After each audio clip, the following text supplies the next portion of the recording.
Our speaker today is Connie Simon. Connie has a special place in our heart. Last year, she was our resident speaker. We are comforted by her presence and words each month, that's how we felt last year. Now we're just happy whenever she can come by. Now, as an intern minister at the Unitarian Society of Germantown and a student at the Meadville Lombard Theological School, she is a candidate for the Unitarian Universalist ministry in the near future. Let us welcome her to our sacred space. And now, let us enter our worship together.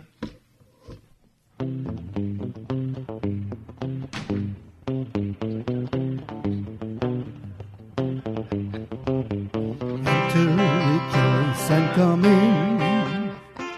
Enter, rejoice and come in. Today will be a joyful day.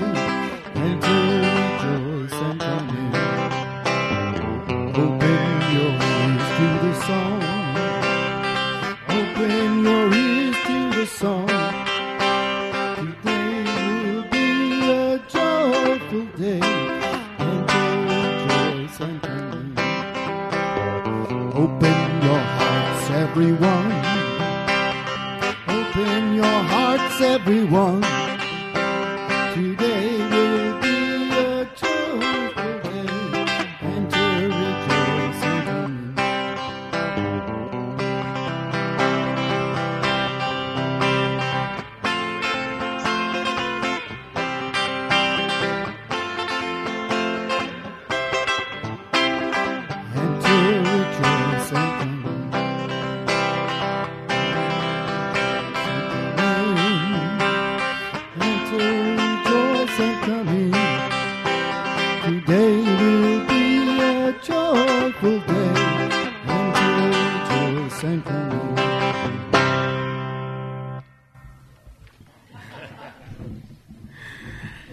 Good morning, everybody. It's good to be back.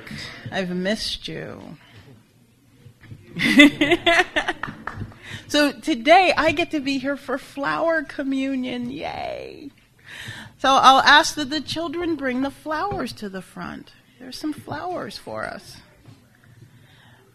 The flower ceremony, sometimes referred to as flower communion or flower festival, is an annual ritual that celebrates beauty, human uniqueness, diversity, and community. Originally created in 1923 by Unitarian minister Norbert Kapek of Prague, Czechoslovakia, the flower communion was introduced to the United States by Reverend Maya Kapek, Norbert's widow. In this ceremony, everyone in the congregation brings a flower, and everyone places a flower on the altar or in the shared vase. We've got those up here. And then they're blessed and redistributed. So at the end of the service, you'll be invited to select a flower. Everybody will take home a different flower than the one they brought, and in doing so, bring home with them a piece of this congregation. All right. You guys look like you're ready for a story or something. Is that what that's for? You're here for a story? So I need to tell you a story, huh? Okay. I got a story. How about giraffes can't dance? Giraffes can't dance. If they really believe they can, well, let's see. Let's see. Maybe giraffes can dance. So Gerald was a really... Can you see? You want to get closer? Okay. Gerald was a really, really tall giraffe. His neck was long and slim, but his knees were awfully crooked, and his legs were rather thin. He was very good at standing still and munching shoots off trees. But when he tried to run around, he buckled at the knees. Look at him, he fell down. Now, every year in Africa, they hold a jungle dance where every single animal turns up to skip and prance.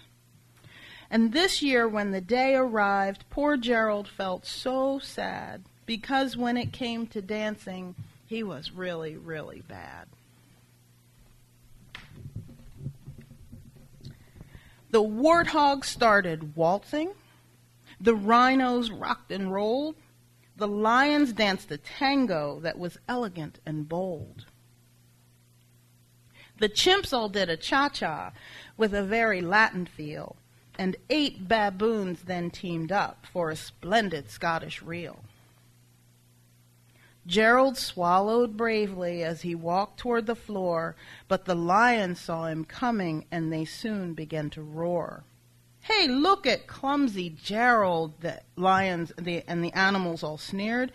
"Giraffes can't dance, you silly fool. Oh, Gerald, you're so weird." Gerald simply froze up. He was rooted to the spot. "They're right," he thought. "I'm useless. Oh, I feel like such a clot." He's so sad. So he crept off from the dance floor and he started walking home. He'd never felt so sad before, so sad and all alone. Then he found a little clearing and he looked up at the sky. "The moon can be so beautiful," he whispered with a sigh. "Excuse me," coughed a cricket, who'd seen Gerald earlier on, "but something when you're different. You just need a different song." Listen to the swaying grass and listen to the trees. To me, the sweetest music is those branches in the breeze. So imagine that the lovely moon is playing just for you. Everything makes music if you really want it to. Gerald's starting to look a little more excited here, isn't he? With that, the cricket smiled and picked up his violin. Then Gerald felt his body do the most amazing thing. His hooves had started shuffling, making circles on the ground. His neck was gently swaying, and his tail was swishing round. I think Gerald might be getting ready to dance. He threw his legs out sideways, and he swung them everywhere. Then he did a backward somersault and leapt up in the air. He's pretty good. Gerald felt so wonderful, his mouth was open wide. "I'm dancing! Yes, I'm dancing! I am dancing!" Gerald cried. What do you think happened next? Then one by one, each animal who'd been there at the dance arrived while Gerald boogied on and watched him quite entranced. They shouted, "It's a miracle! We must be in a dream! Gerald's the best dancer we've ever seen!" Look at him. "How did you learn to dance like that? Please, Gerald, tell us how." But Gerald simply twirled around and finished with a bow. Then he raised his head and looked up at the moon and stars above. "We all can dance," he said, "when we find music that we love." So maybe giraffes can dance after all. You were right. He can dance. What do you think of that? Is that a good story? Yeah. So we're going to give you guys some traveling music, and why don't you dance off the class? Just before we do. You're not going to go yet? Not just yet. Okay.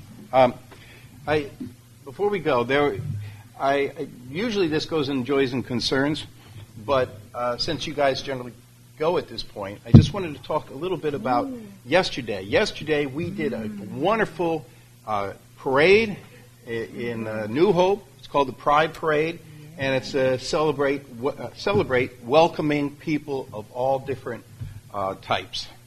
And it was a wonderful parade all the way through Lambertville and then through New Hope. But at the very end, we experienced what often people call a hate group. A hate group came out, and they basically were shouting things not just to gay or lesbian people, but also against universalists.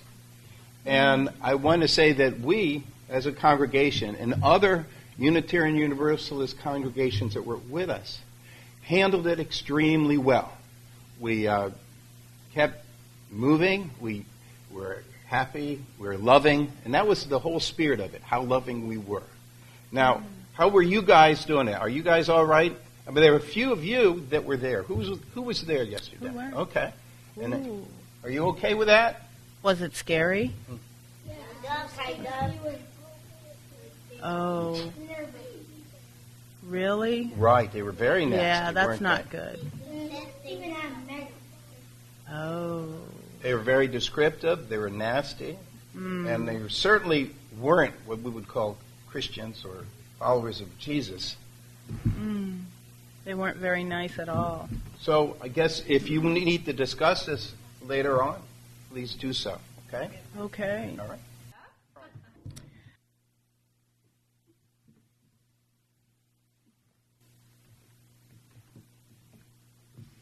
Our reading this morning contains excerpts from Speaking Truth to Power, authored by the American Friends Service Committee.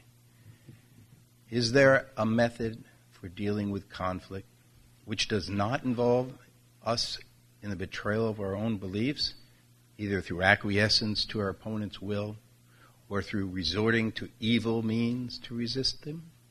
Is there a way to meet that which threatens us without relying on our ability to cause pain to the human being who embodies the threat? We believe that there is a way, and that it lies in the attempt to give practical demonstration to the effectiveness of love in human relations. Our truth is an ancient one, that love endures and overcomes, that hate destroys, that what is obtained by love is retained, but what is obtained by hatred proves a burden. This truth, ultimately a religious perception, a belief that stands outside of history. Leadership at a new and deeper level is required. Leadership that calls to a new and revolutionary commitment to practice love in every area of life. Such a commitment will demand a high price. But we believe that those who would lead must be ready to pay it. Great goals are always costly. Paying this price is the most relevant political and spiritual act of our day.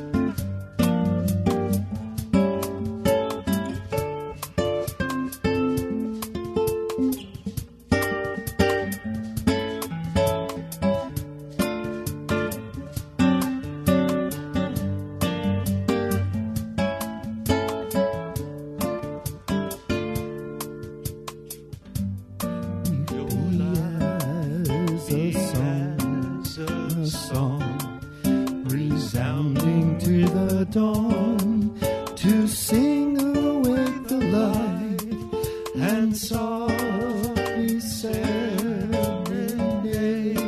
the stars ever dancing circles in the night. May your life be as a song, resounding to the dawn, to sing awake the light and softly serenade the stars ever dancing circles in the night.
as a song, resounding with the dawn, to sing awake the light and softly beneath the stars, ever dancing circles in the night.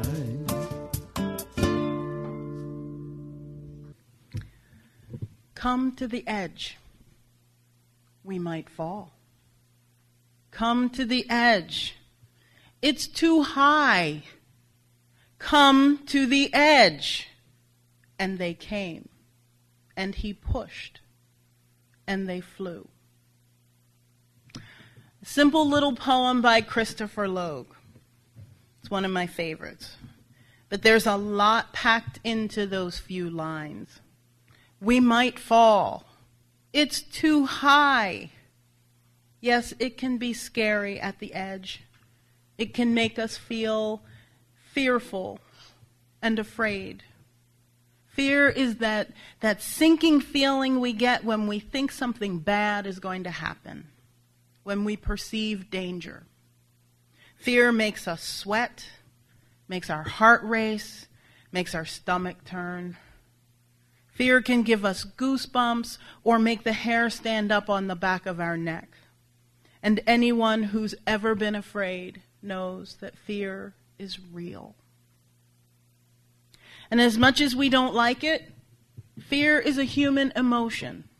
And whether they admit it or not, everyone is afraid sometime. Everyone is afraid of something. I've given this a lot of thought, and it seems to me that our fears fall into three categories. Fear of imaginary things, like monsters under the bed, the boogeyman in the closet, or the Jersey Devil. You guys know about the Jersey Devil.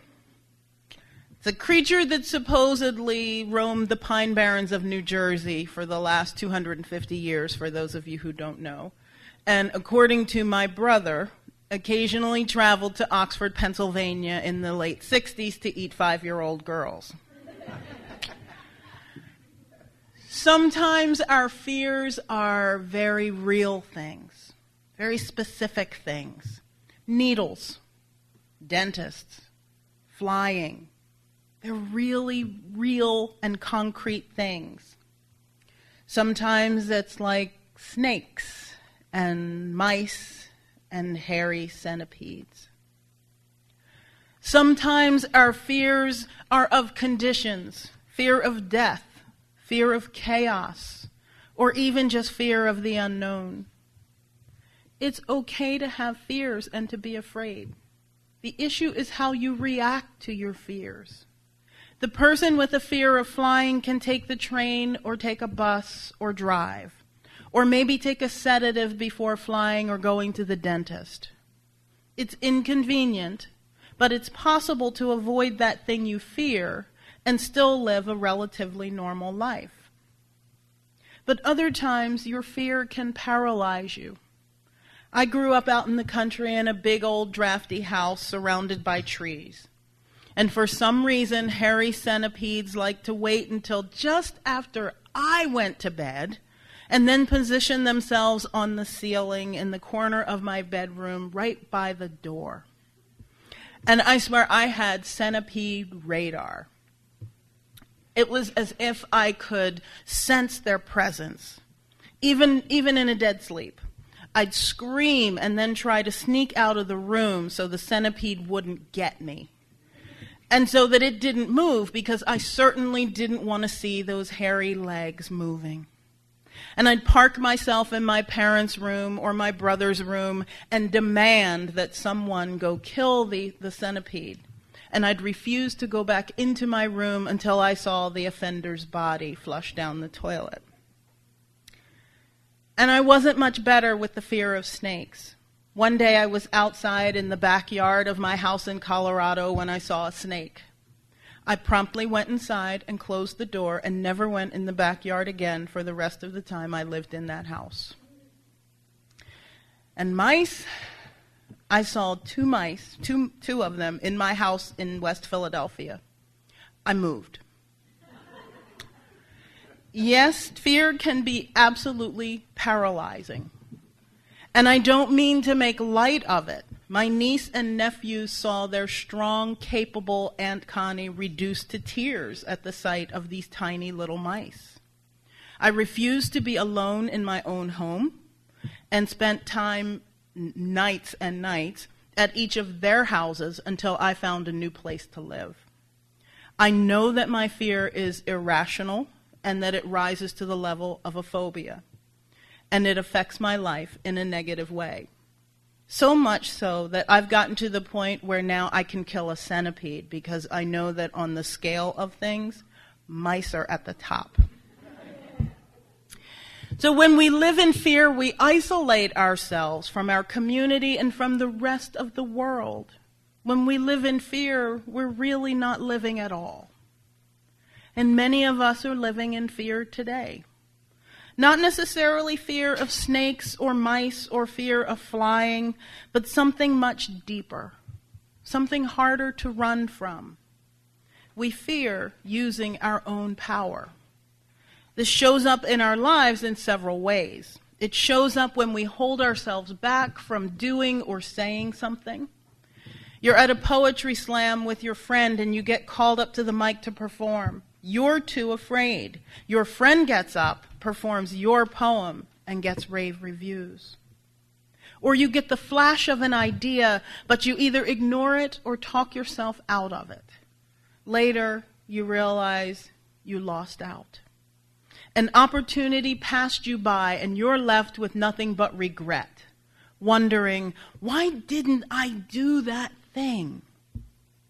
We didn't recognize our own talents or give ourselves enough credit for our own ability, and we lost out. Sometimes we're afraid of stepping up and acting out for what's important, for what we believe in. We let fear stand in our way and keep us from achieving our greatest potential or from creating true transformation in our world.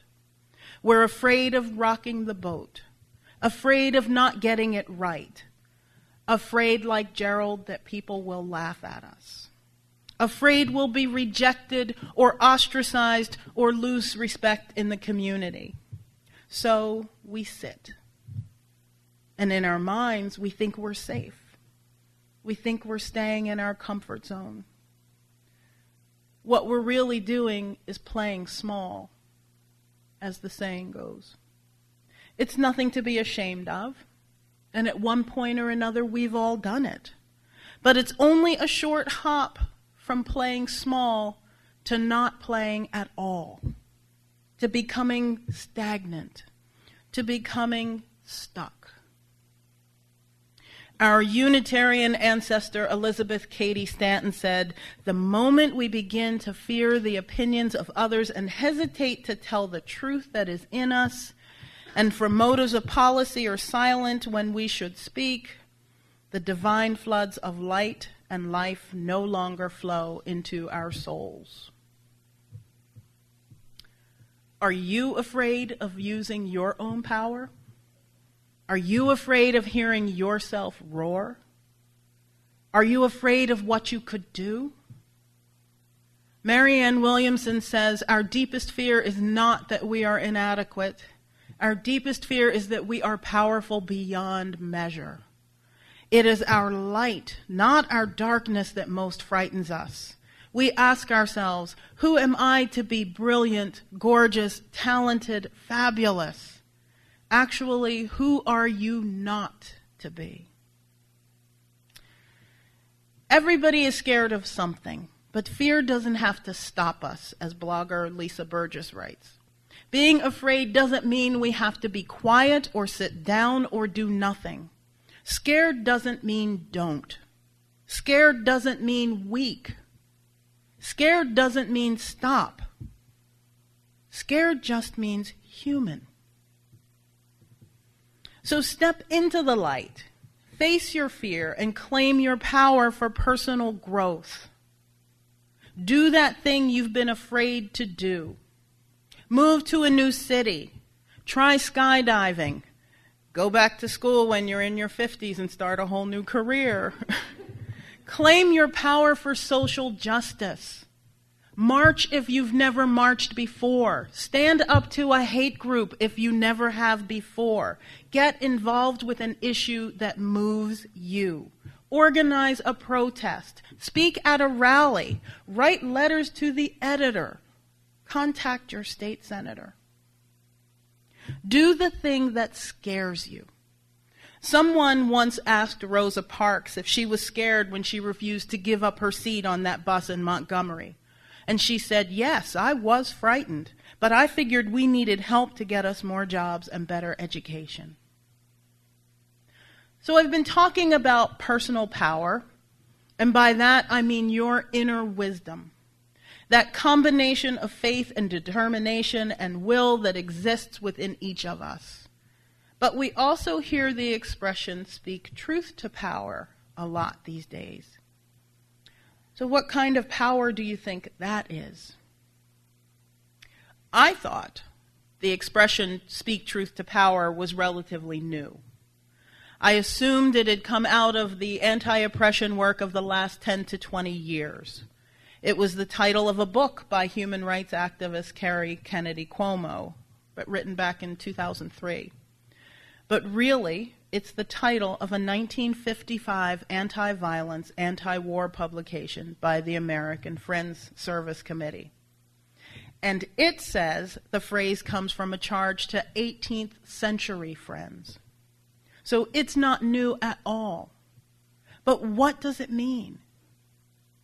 Well, the accompanying curriculum for the Kennedy book addresses this by wondering, does it mean to speak truth to those in power, or does it mean that speaking truth creates power? That question applies to the original Quaker expression, along with this one. How does one define power? Is it power as in the government? Is it power as in those who have the ability to oppress others? Surely they weren't referring to the kind of personal power that we've been talking about, were they? So the Quakers spoke to power in three forms. First, to those who hold high places in our national life and bear the terrible responsibility of making decisions for war or peace. To the American people who are the final reservoir of power in this country and whose values and expectations set the limits for those who exercise authority. And to the idea of power itself and its impact on 20th century life. I say, speaking truth to power includes all of these things as we're looking at it today. It's claiming our own power. It's speaking to our government and to those who hold economic and social authority over us. It's speaking to the power that we hold as a collective society and to the free will and inner power of each individual. Speaking truth to power is as much about speaking out in public forums as it is writing postcards to politicians, donating to social justice causes, voting, and marching. But what is this truth, then? Our truth, the Friends said, is an ancient one. That love endures and overcomes, that hatred destroys. That what is obtained by love is retained, but what is obtained by hatred proves a burden.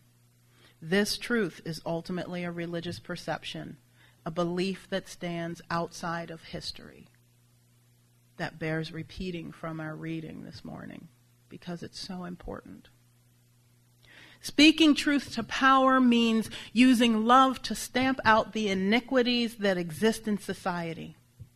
Martin Luther King Jr. saw a connection between love and power. He said, what is needed is a realization that power without love is reckless and abusive, and that love without power is sentimental and anemic. Power at its best is love implementing the demands of justice. Justice at its best is love correcting everything that stands against love. Speaking truth to power, then, according to commentator Tavis Smiley, means comforting the afflicted and afflicting the comfortable. None of us has a monopoly on the truth. There is the truth, and there is the way to the truth. Although if you watch the news, there may be something else in between. We must be humble enough to accept that we only know the truth that we know at any given point on our life's journey. But the truth that we do know, we must speak it. We must have the courage to say what we see. Speaking truth to power means the ability to lead without fear, because as Paul Porter said, very few actually have the courage to speak the truth. We need that inner strength and inner power that we spoke about earlier, and we need to overcome our fear of using it. Perhaps Chicago attorney and law professor Judith Sherwin said it best.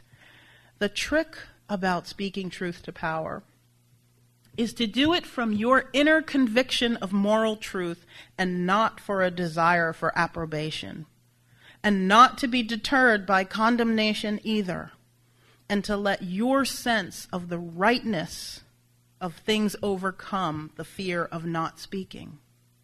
We all have the obligation to speak truth to power in our forces, in our lives, to forces great and small, to defend the powerless, to stand for justice, and to recognize the situations in which we are required to do so.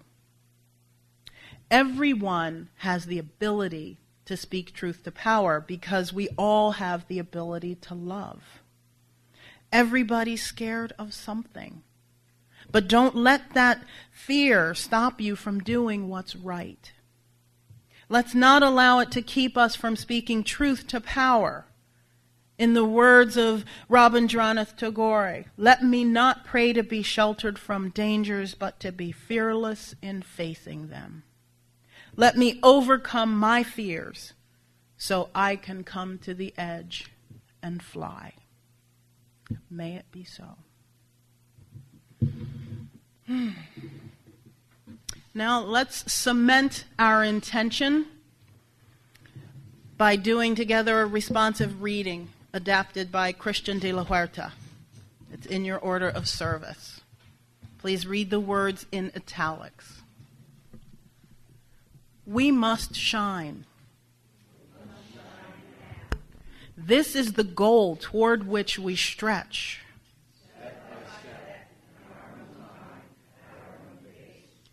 As our beauty unfolds and our hearts open, yet brighter, more empowered, and fearless. We've been holding on, holding back. Enough of that. It's time to let go.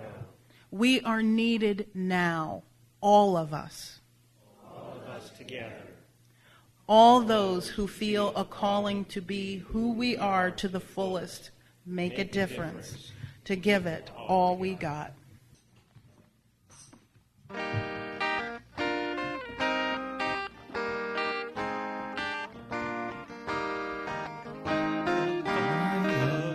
Remember, burns a beacon bright and clear, guiding hands and hearts and spirits interface every and fear. When the fire of commitment sets our minds and souls ablaze, when our hunger and our passion need to call us on our way, when we live with deep assurance of the flame that burns within, then our promise finds fulfillment and our future can begin.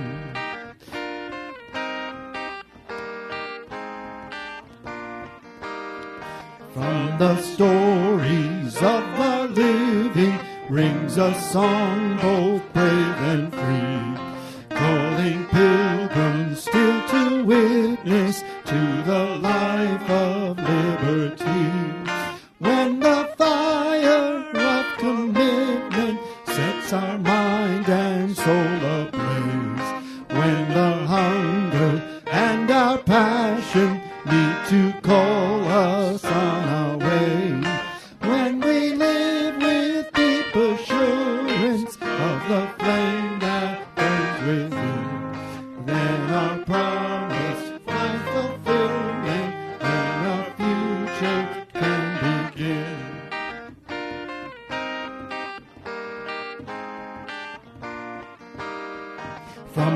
dreams of youthful vision comes a new prophetic voice, which demands a deeper justice built by our good gracious choice.